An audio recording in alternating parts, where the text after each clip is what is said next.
नमस्कार। आज हम इस वीडियो के माध्यम से समझने वाले हैं कि राजस्थान सरकार के सेवा नियमों के अनुसार पेंशन नियम जो है उसके अनुसार अगर कोई सरकारी कर्मचारी सेवानिवृत्त होने के बाद में उसकी मृत्यु हो जाए और मृत्यु के बाद में उसके पति या पत्नी उसमें से किसी एक को पेंशन दिए जाने का प्रावधान रहता है। लेकिन अगर उस पेंशनर्स की भी यानी कि परिवार पेंशन में अगर महिला या पुरुष की मृत्यु हो जाए तो ऐसी स्थिति में उनके आश्रितों को जो पेंशन का निर्धारण किया जाएगा वो कैसे किया जाता है और क्या प्रावधान किए गए हैं राजस्थान के पेंशन नियमों के अंतर्गत, जिसके अंतर्गत किसी भी पेंशनर्स की डेथ हो जाए यानी कि पारिवारिक पेंशन जो शुरू होती है पति या पत्नी को दी जाती है, उसके बाद में भी उसके बच्चों को किस प्रकार से पेंशन का निर्धारण किया जाता है और किन परिस्थितियों में पेंशन दी जा सकती है और किन परिस्थितियों में पेंशन नहीं दी जा सकती है। तो संपूर्ण चर्चा हम इस वीडियो के माध्यम से करने वाले हैं। तो चलिए शुरू करते हैं। सबसे पहले आपको पता होगा कि कोई भी सरकारी कर्मचारी ओल्ड पेंशन के अंतर्गत सेवानिवृत्त होता है तो उसे पेंशन दिए जाने का प्रावधान है, वो भी 50%, मतलब अंतिम बेसिक का 50% आपको पेंशन के रूप में बेसिक बनेगा और उस पर डीआर रेट दिया जाएगा।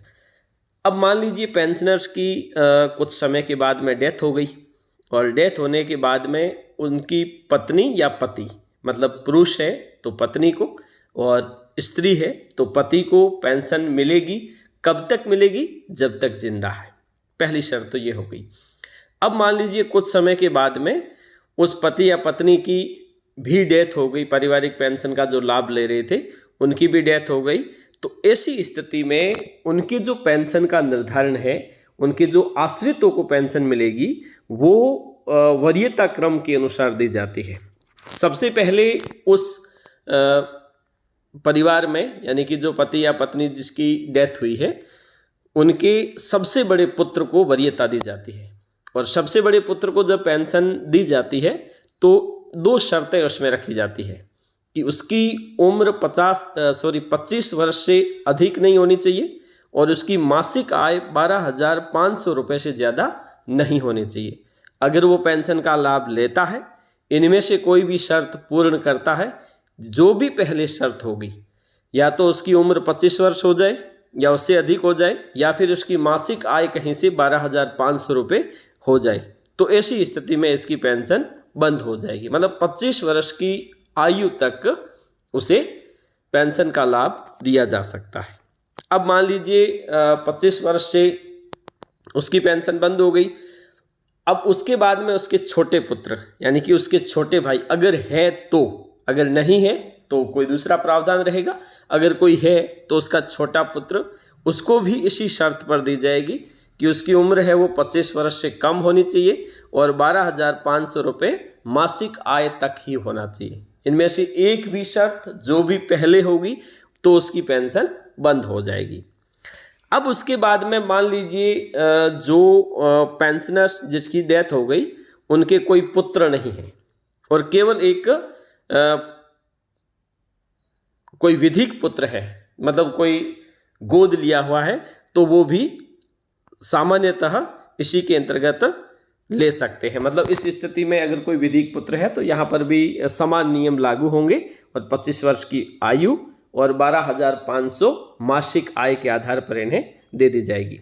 लेकिन एक शर्त उन आश्रितों के लिए जो विशेष योग्यजन है, उसमें 2 शर्तें लागू नहीं रहती हैं। अगर कोई विशेष योग्यजन है, मतलब कोई दिव्यांग है, बच्चा पुत्र है, तो ऐसी स्थिति में उस पर केवल एक शर्त ही रखी जाएगी।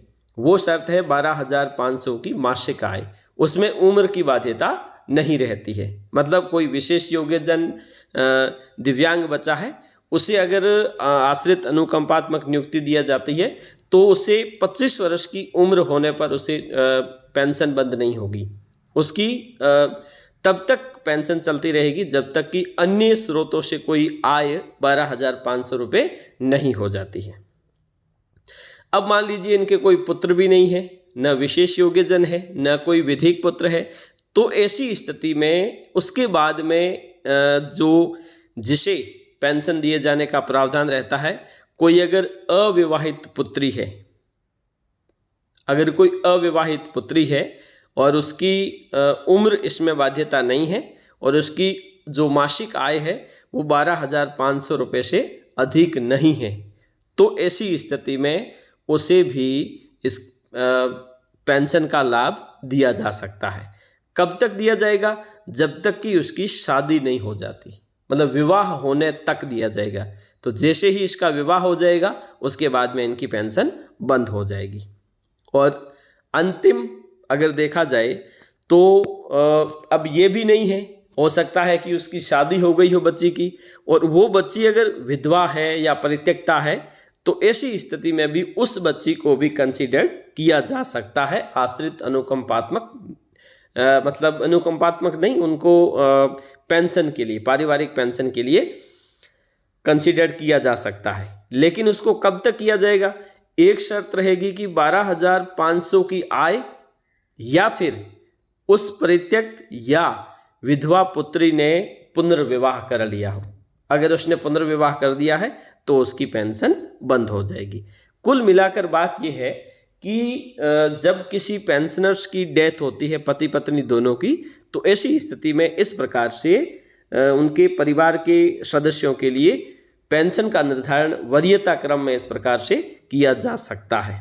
अगर कोई इस प्रकार का केस हो तो आपको जो फाइल है वो कहाँ से भिजवानी होती है? जहाँ से जो कर्मचारी, वास्तविक कर्मचारी जो है वो जहाँ से सेवानिवृत्त हुआ था अंतिम कार्यालय से, वहीं से सारी पत्रावली है वो पेंशन विभाग को भिजवानी होती है। तो आज के लिए इतना ही, धन्यवाद।